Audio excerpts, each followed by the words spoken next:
What's up, guys? It's another good sunny day here at the Troposcape. This is Neil, by the way, your Pinoy Plantito.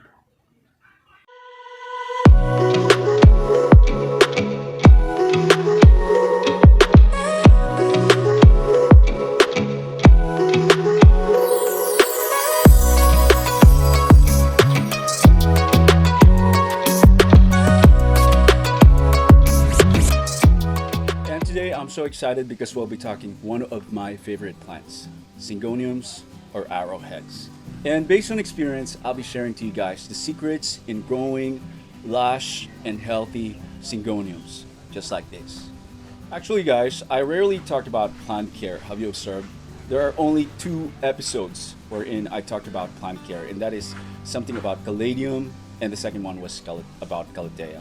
And the reason for that is because I don't really consider myself as a super expert when it comes to plants, and that I look at myself more as a garden artist and a plant stylist more than a botanist or a horticulturist, something like that. So it means that when I talk about a particular plant or a particular group of plant, it means that I somehow gain confidence in talking about it because I have enough experience or knowledge about it. And that is true for Syngoniums, guys, because Syngoniums are actually one of those first plants that I had as a new gardener. And almost all of the Syngoniums that you can see right now here are actually propagated by myself from very small cuttings. So I had the opportunity to witness their growth. And I never bought them as already lush plants from the plant shops. Oh, by the way, if you're new to this channel and you're into tropical gardens, garden designs, plant traveling, plant care tips and tutorials, and just basically anything about plants, this is the channel for you. And I would like to encourage you, and I would really appreciate it if you can subscribe to this channel and hit that notification button so you can be updated with all the latest videos coming up.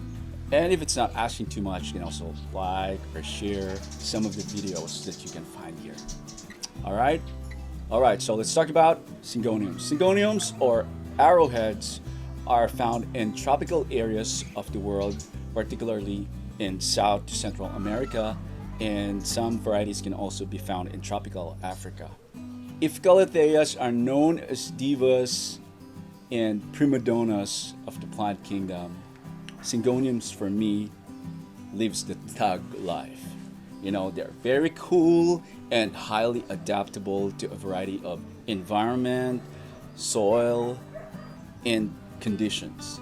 And they are very fast grower, and it's really hard to kill a Syngonium. That's why if you would ask me to give my top 3 plants that will be ideal for beginners, Syngonium will definitely make it to the top 3. Because Syngoniums are highly adaptable plants and are fast growers, and it is so hard to kill them, I consider them to be really rewarding plants to take care of, because most likely you will have a very high success rate in growing them. So before diving deeper into plant care tips and techniques, let's first meet some of the varieties of Syngoniums that we have here. I actually have more varieties of Syngoniums in my backyard, but these are some of the few that we have here because they cannot all fit in this table. So yeah, let's get to meet them, guys. So let's have a quick tour of some of the varieties of Syngoniums here. It actually comes in a variety of colors ranging from dark green like this green emerald characterized by just plain green, dark green leaves, while the new leaves will produce lighter color just like this. And another dark green color is Syngonium chapansy. And another dark green with patches of white is this Syngonium pudiphyllum angustatum. And also this Syngonium variegata albo, and also Syngonium batik, and the white butterfly. as well as the Syngonium frosted heart. Also the Syngonium Rai goosefoot. It has dark green velvety leaves with white pattern in the middle. This mango illusion. Then there's the strawberry eyes. Okay, and we have also this golden illusion with its bright neon colored leaves. And the other varieties of Syngoniums here have pinkish colors or touch of pink, which includes this bold illusion and the pink perfection, as well as this pink neon robusta and this pink flecked and pink splash also. And this Syngonium aurea has white to bright yellow variegation, and the rest have more whitish variegation, just like this holy and this Mern Lima. We just had our quick tour, and I introduced you to some of the species of Syngoniums that I have here in my backyard. And right now we'll be talking about the environment requirements of Syngonium. And I told you earlier that Syngoniums are highly adaptable plants that can grow and thrive in just basically every type of places. And here in the Philippines, actually, you can see them growing in canals and vacant lots. Actually, guys, a lot of people consider Syngoniums, because of their fast-growing capabilities, to be like wild vines and possibly be highly invasive plants. But generally, Syngoniums, owing to its tropical origin, would best thrive in high humidity environment and rich, moist soil. Now let's talk about the individual requirements for plant care of Syngoniums, like lighting, humidity, soil mix, propagation, and all those things. Now let's talk about lighting, guys. The general lighting requirement for Syngonium is bright and direct light. Although they can tolerate bright light, it is safe not to expose our Syngoniums to direct sunlight because they might get burned leaves or crisp leaves. But Syngoniums actually have one of the widest range of lighting tolerance as well, and that's amazing for any plant. And because Syngoniums are known to thrive in low light and medium light, bright and direct light, and some of those growing in the wild can be exposed to direct sunlight. But how do we specifically know which variety of Syngonium would be good for low light, for medium light, and bright and direct light? That's a good question. So Syngoniums with dark green leaves, like this Augustatum and this Chapansy, and as well as this the green emerald, they can tolerate low lighting, guys. So those with dark green leaves can tolerate low lighting, okay? But for those with, for example, neon color, pink color, or those with variegations, guys, it is best to put them in medium to bright indirect lighting because it will affect the vibrance and the variegation if you put them in very low lighting. So their variegation and the color will be more pronounced and vibrant if they are exposed to bright indirect light rather than hiding them in dim places. Now let's go to humidity requirements of Syngoniums, guys. So owing to the fact that Syngoniums are naturally found occurring and living in tropical places, Syngoniums have tropical origins, it is best to provide Syngoniums with high humidity. Also, because of the fact that it has tropical origins, it is used to having moist soil. So, in my experience, guys, I would say that you can use a lot of organic matter like acacia leaves or even bark, or even carbonized rice hull, and worm casting, which will add richness in the soil and aeration. In my experience, I observed that it is best to put more regular garden soil in the mix, like 40 to 50%. I bought a really small, this one, I bought this Syngonium aurea, and the soil mix of this Syngonium aurea when I bought this is like those typically used for arrowage, which is very fast draining. And that time I wasn't doing anything to its soil mix, and I just allow it to just retain its oiled soil mix from the plant shop. And I observed that it's been with me for almost 2 months and has rarely grown. So I thought of changing the soil mix. And in that soil mix, I used about 50% of regular soil and a combination of rice hull, acacia leaves, and worm casting, and some charcoal, I think. And it has grown now.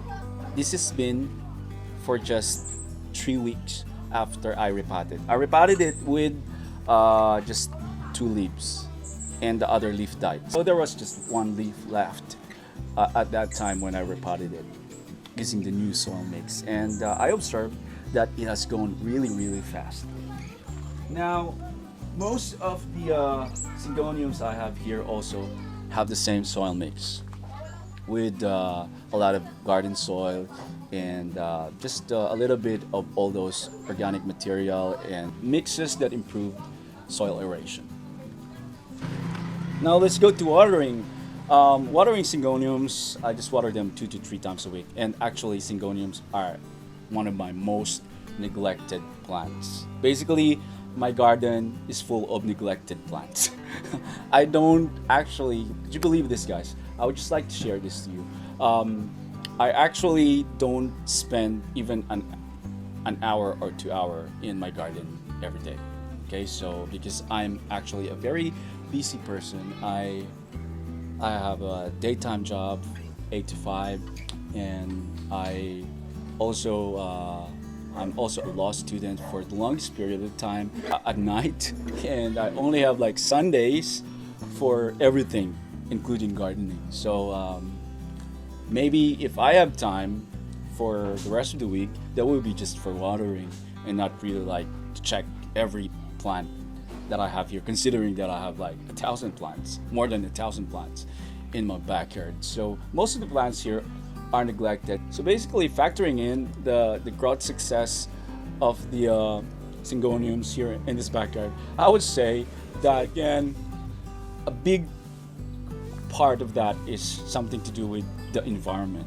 Okay, because these are tropical plants originally found in South to Central America and some species in Africa, and my backyard has a jungle environment. So basically, this is custom fit for Syngoniums.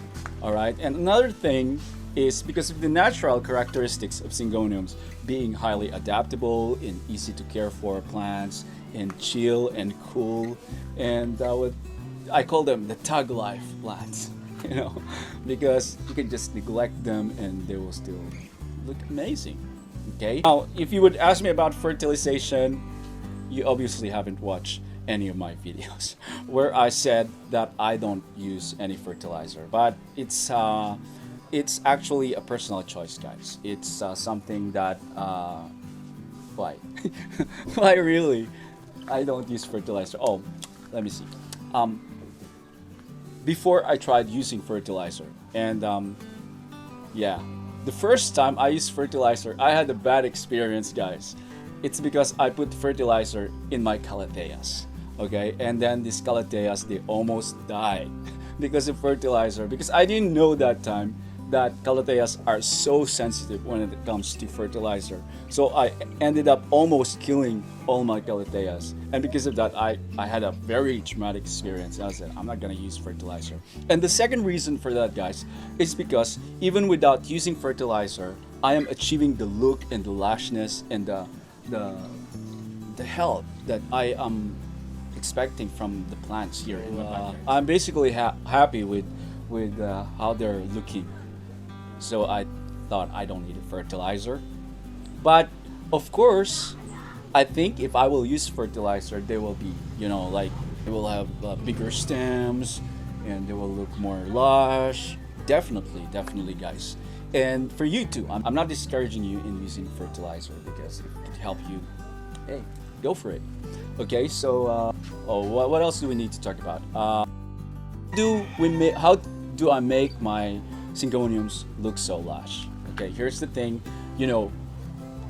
Syngoniums are really easy to propagate. So it's a vining plant, and once it starts to climb, you can see a lot of roots on its stems, and you can just cut it. And then what I do is like plant it near the mother plant, and so that when it grows, it will look more lush. And so another thing that you can do is to, once you observe that the Syngoniums are vining already, and of course without doing anything, it will just like fall flat to the ground. So what you can do is to have a pole. Okay, here's a moss pole or a pole with cocoa fiber, something like that. And what I do is not just plant one cutting, but I plant like one cutting in front and on both sides and also at the back, so that they start climbing the pole, it will look lush all around. Okay, not just in one side. Now let's talk about the enemies of Syngoniums. I actually haven't encountered a lot of pests in my Syngoniums, and the only thing that I've encountered so far is the same black or brown bugs that can also be found in alocasias, in caladiums. And so the same thing that I did, I poured a mixture of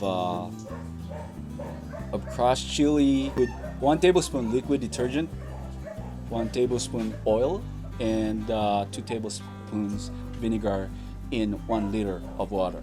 Mix it, put it on a sprayer, and spray it on stems, on the undersides, and even on the soil. It's basically almost organic, except for the detergent. And that's basically safe for Syngoniums. It has no any adverse effect on the Syngoniums, so you can try it, guys. That's very helpful to me. Yeah, so basically those are the things I could share with you about Syngoniums. Not really much, because Syngoniums are, like what I've been telling you, very easy to care for plants, low maintenance, and all that.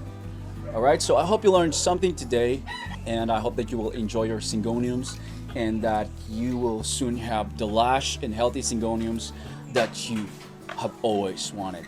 So this has been your Pinoy Plantito Neil, and I hope to see you again next time. Bye guys!